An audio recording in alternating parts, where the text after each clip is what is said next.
देखो मेरे गले में सोने का हार है, देखो देखो देखो देखो, सबको दिखाएगी।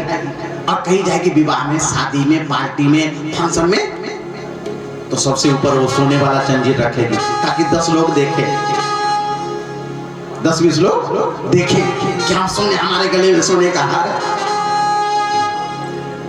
तो जब तक वो सोने का हार आपको नहीं मिल जाता तब तक आप रूठती रहती हो, तब तक आप नाराज रहती हो, तब तक आप अपने पतियों से, पति से लड़ती हो। सोने का हार नहीं दिलाया, सोने की अंगूठी नहीं दिलाई, लड़ते रहते हो। और जिस दिन सोने की अंगूठी मिल जाती है, सोने का हार मिल जाता है, आप खुश हो जाते हैं। खुश हो जाते हो कि नहीं? तो सोचो, जब तक आपको सोने का हार या सोने की अंगूठी नहीं मिल जाती है तब तक आप कैसे रहते हो? शांति से बैठते हो? नहीं, आपके मन में कोई कुछ ना कुछ चलता रहता है। अब हमें गाड़ी चाहिए, एक उदाहरण के तौर पे मान लो हमें गाड़ी चाहिए, 4 व्हीलर गाड़ी चाहिए। अब गाड़ी चाहिए, गाड़ी चाहिए, गाड़ी चाहिए, गाड़ी चाहिए। जब तक गाड़ी नहीं आ गई तब तक हम परेशान रहे, कैसे गाड़ी आएगी, पैसे की व्यवस्था कैसे होगी, और जब तक गाड़ी नहीं आ गई तब तक हम अशांत रहे। हाँ, तो इच्छा ही हमें अशांत करती है।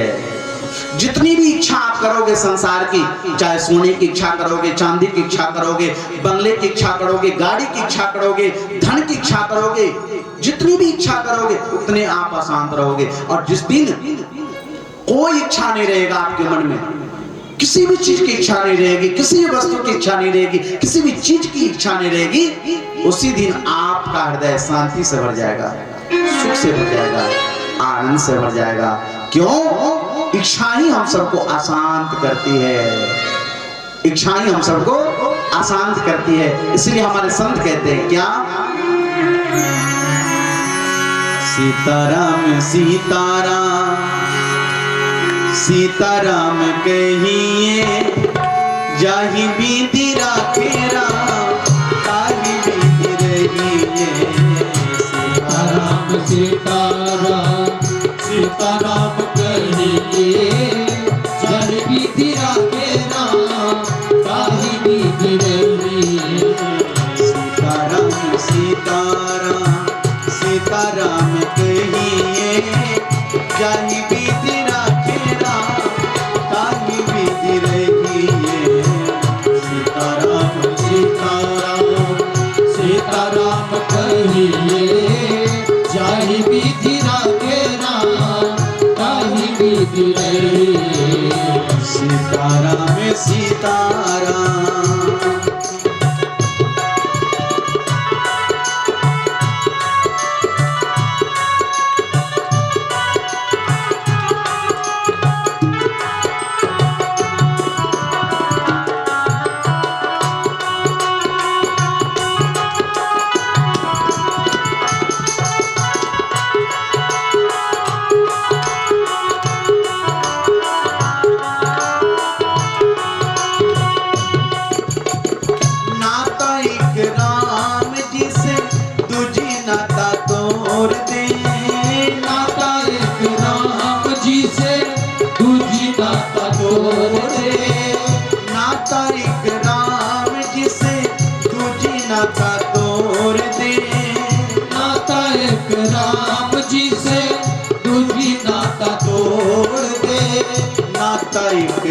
आशा एक राम जी से दूजी आशा छोड़ दे, आशा एक राम जी से दूजी आशा छोड़ दे।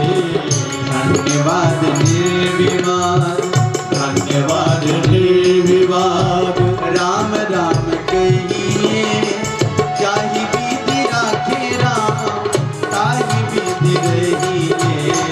सीताराम सीताराम सीताराम कहिए, जाहि विधि राखे राम, ताहि विधि रहिए। सीताराम सीताराम सीताराम कहिए, जाहि विधि राखे राम, ताहि विधि रहिए। सीताराम सीताराम सीताराम कहिए, जाहि विधि राखे राम, ताहि बीती रही। सीताराम सीताराम।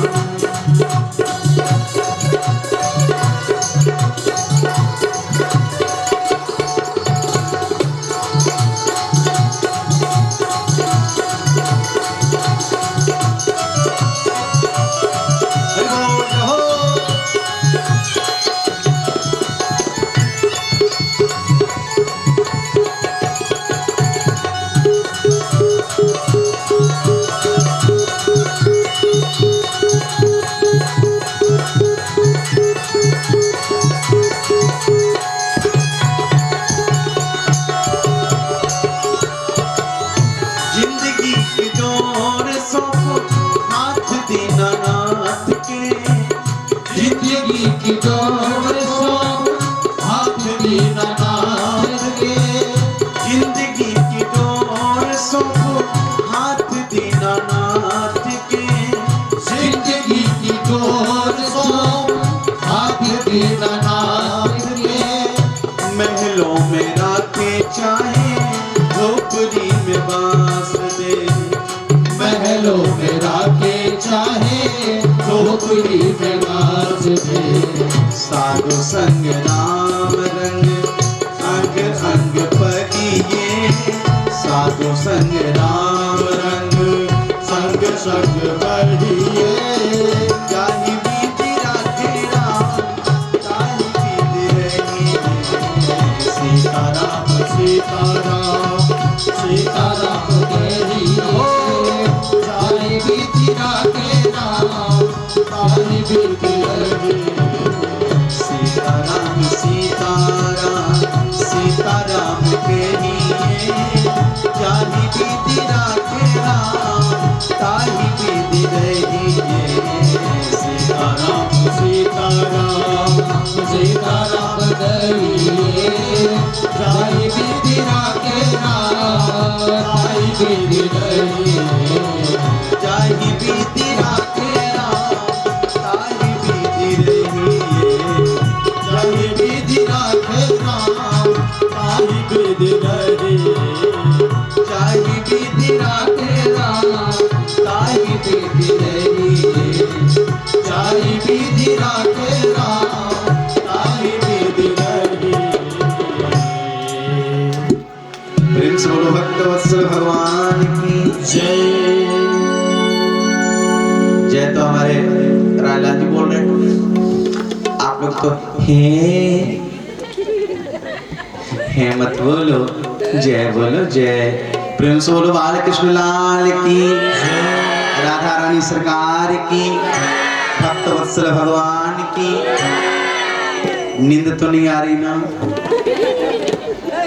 हाँ, ये निंदिया देवी बहुत परेशान करती है, माताओं बहनों को सबसे ज्यादा परेशान करती है। हाँ, सोना मत कोई भी। और हमारे जो जजमान परिवार है, आज पूरे दिन इन लोगों ने खूब मेहनत किया, खूब। हाँ, विश्राम नहीं किए लोग, आज आराम नहीं किए, पूरे दिन लगे रहे तैयारी में, पूरे दिन तैयारी में लगे रहे। ये सब आज थक गए होंगे ये सब। हाँ, नहीं ना? दीदी कह रहे नहीं थके। चलो, बहुत अच्छा है, बहुत बहुत धन्यवाद। प्रेम से बोलो भक्तवत्सल भगवान की, श्रीमद् भागवत महापुराण की जय। जय श्री राधे। आज लेट से कथा शुरू हुई ना, तो आज थोड़ा विलंब तो लगेगा, और अभी तो भागवत का महात्म आरंभ हुआ है। तो मैं निवेदन कर रहा था कि सत मतलब भगवान, चित्त मतलब प्रकाश, और आनंद का मतलब होता है आत्म अनुभूति, आत्मज्ञान। ये तीन बातें हमने बता दी। अब देखो, आनंद कहीं बाहर नहीं, आनंद हमारे भीतर है। शांति कहीं और है नहीं, और नहीं, शांति हमारे ही भीतर है। ठीक है?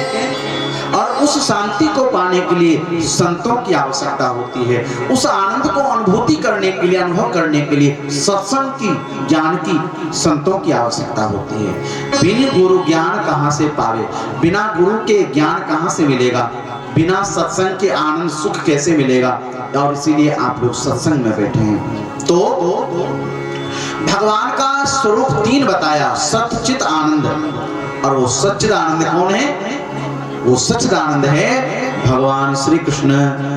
वह भगवान श्री कृष्ण क्या करते हैं? बोले विश्वोत्पत्त्यादि हेतवे। वह भगवान श्री कृष्ण इस विश्व को उत्पन्न करते हैं, पालन करते हैं और संहार कर देते हैं। वह भगवान श्री कृष्ण ब्रह्मा के द्वारा इस सृष्टि का सृजन करवाते हैं और भगवान विष्णु के द्वारा पालन करवाते हैं और भगवान महादेव के द्वारा संहार करवाते हैं। ब्रह्मा कौन है? सृष्टिकर्ता। ब्रह्मा कौन है? सृष्टिकर्ता, सृष्टि रचयिता ब्रह्मा है। और भगवान विष्णु कौन है माताओं? पालन करता। भगवान विष्णु क्या करते हैं? इस सृष्टि का पालन करते हैं। पालन करने का भार किसके ऊपर है? भगवान विष्णु के ऊपर। भगवान विष्णु इस संसार का पालन करते हैं और भगवान महादेव क्या करते हैं? संहार करते हैं। भगवान महादेव का काम क्या है? संहार करना। तो भगवान ब्रह्मा क्या करते हैं? सृष्टि। भगवान विष्णु क्या करते हैं? पालन। और भगवान महादेव क्या करते हैं? संहार। समझ गए? हाँ। तो भगवान श्री कृष्ण ब्रह्मा के द्वारा सृष्टि करवाते हैं, विष्णु के द्वारा पालन करवाते हैं और महादेव शंकर के द्वारा सृष्टि का संहार कर देते हैं। और वह परमात्मा श्री कृष्ण कैसे हैं?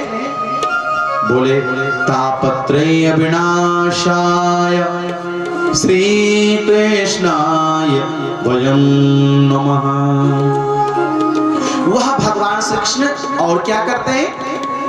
बोले जो तीनों तापों को हरण कर लेते हैं, तीनों प्रकार के तापों को जो नष्ट कर देते हैं, विनष्ट कर देते हैं।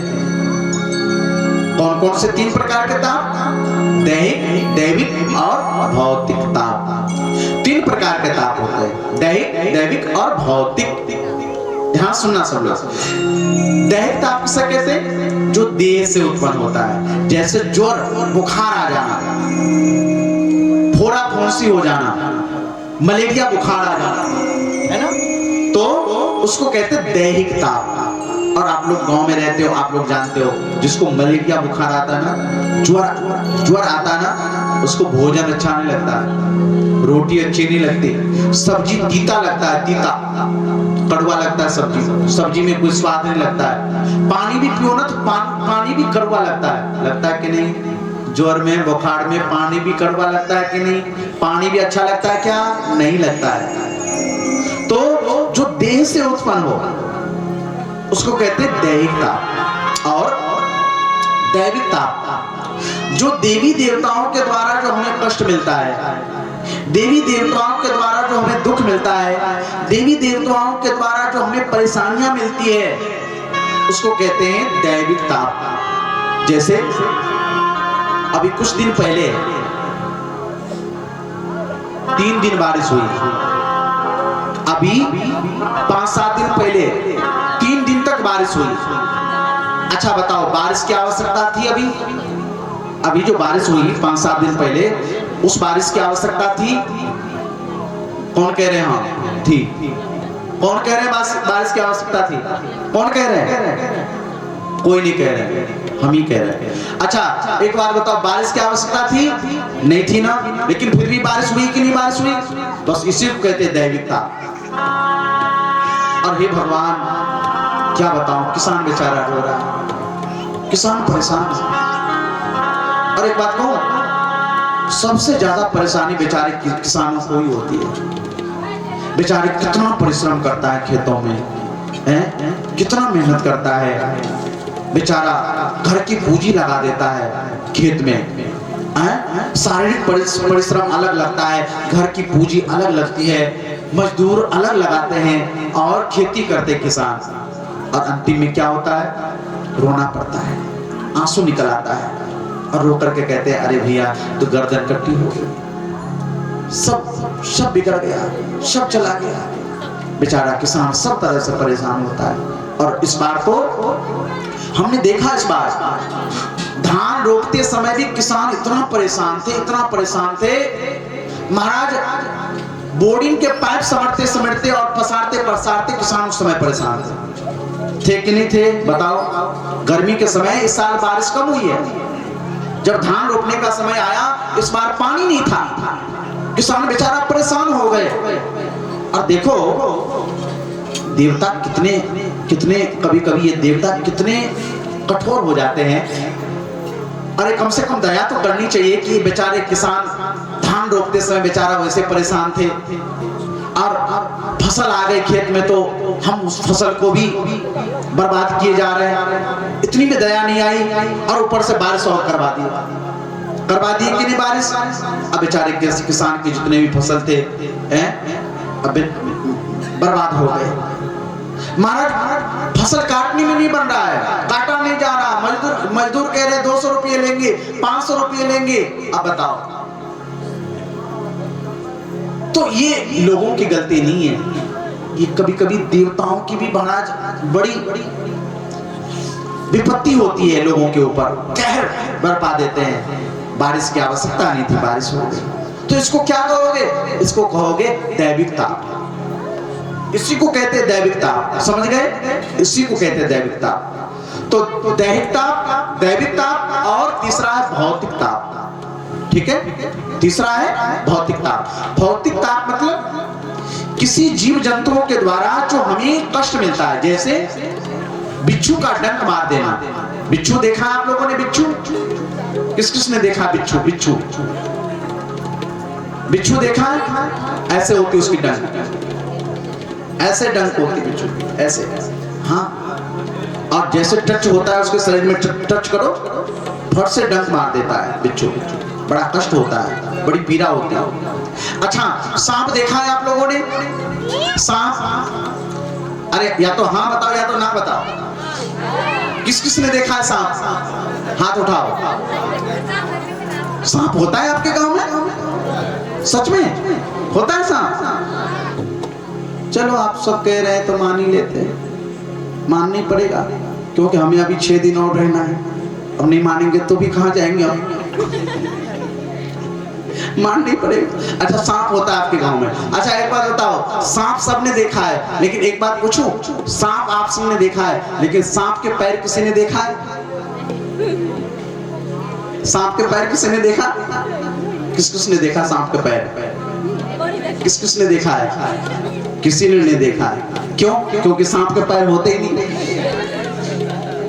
सांप के पैर होते ही नहीं। अच्छा आप विचार करो, सांप के पैर नहीं होते, सांप के पैर नहीं होते उसी, लेकिन फिर भी सांप कितनी तेजी से भागता है, कितनी तेजी से खिसक जाता है, कितनी तेजी से भागता है। हाँ, उसी प्रकार एक बात कहूं, संपत्ति के भी कोई पैर नहीं होते। संपत्ति के भी कोई पैर नहीं होते। संपत्ति जो हमारे पास है, वो संपत्ति कब तक हमारे पास है और कब तक नहीं है, कहा नहीं जा सकता। इसीलिए मैं हमेशा कथाओं में कहता हूं, भैयाओं, संपत्ति उसी का सार्थक है। संपन्न वही व्यक्ति है, धनी मानी संपत्ति वाला वही है जिसकी संपत्ति धर्म में लगता है, जिसकी संपत्ति समाज सेवा में लगता है, जिसकी संपत्ति गरीबों की सेवा में लगता है, जिसकी संपत्ति परोपकार में लगता है, दीन दुखी असहायों की सेवा में लगता है, उसी की संपत्ति है। नहीं तो संपत्ति का कोई पैर नहीं होता है। फिर भी ये संपत्ति हमारे जीवन से कब चली जाती है कोई नहीं कह सकता। बड़े बड़े संपन्न, बड़े बड़े धनी मानी व्यक्ति हुए समाज में। मैं यहाँ की बात नहीं कह रहा हूँ, मैं सब जगह की बात कह रहा हूँ। जो पहले अपने आप को बड़े धनी मानी समझते थे, बड़े संपन्न समझते थे, जो अपने आप को बहुत बड़े पैसे वाले समझते थे, वो आज रोड छाप बन करके बैठे हैं। और जो पहले गरीब थे, कंगाल थे, जिसको खाने के लिए महाराज भोजन नहीं, पहनने के लिए कपड़े नहीं, रहने के लिए घर नहीं, आज वो ऐशो आराम की जिंदगी जी रहे हैं। बोलो, संपत्ति के पैर नहीं है, फिर भी कहां गई वो संपत्ति, कहां गई वो संपत्ति, कहां गया वो रुपया, कहां गया वो पैसा। इसलिए माताओं बहनों मेरे प्यारे सजनों, अभिमान मत कर लेना। संपत्ति मिल जाए, पैसा मिल जाए, लक्ष्मी आ जाए घर में, अभिमान मत करना कि मैं बहुत बड़ा सेठ हूं, मैं बहुत बड़ा व्यापारी हूं, मैं बहुत बड़ा संपन्न व्यक्ति हूं। संपत्ति का कोई पैर नहीं होता है।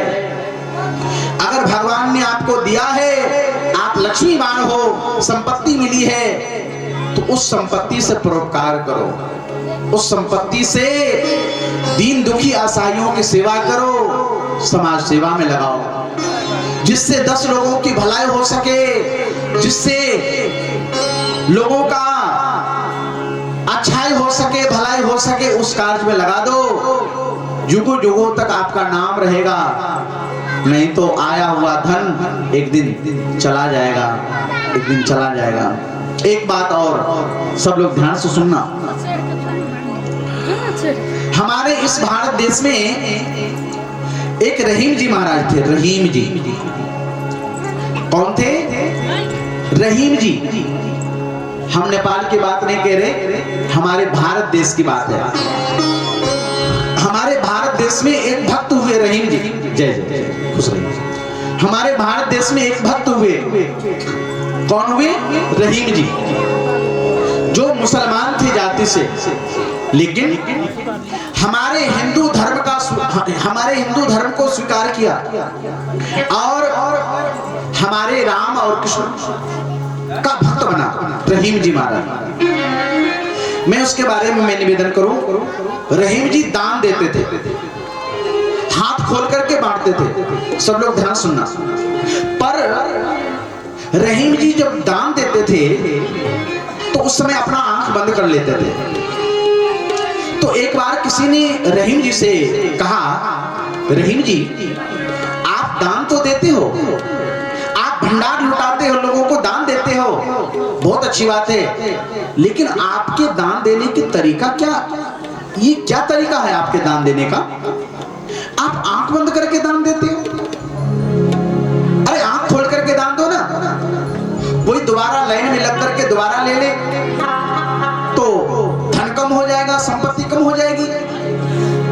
तो रहीम जी बहुत सुंदर बात कहते हैं, ध्यान से सुनना। रहीम जी क्या कहते हैं? देनहार कोई और है, भेजत है दिन रे।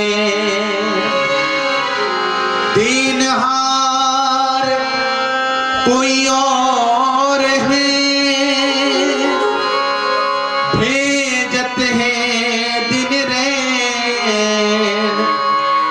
और लोग भरम मोह पर करे, याद नीचे ने। लोग भरम मोह पर करे, याद नीचे ने। समझ में आई बात? ध्यान सुनना। कबीर जी, रहीम जी से किसी ने कहा कि आप आंख बंद करके दान देते हो, ऐसा क्यों? आंख खोल करके दान दो। तो रहीम जी क्या कहते हैं? भैया देने वाले तो भगवान है, भैया देने वाले तो भगवान है।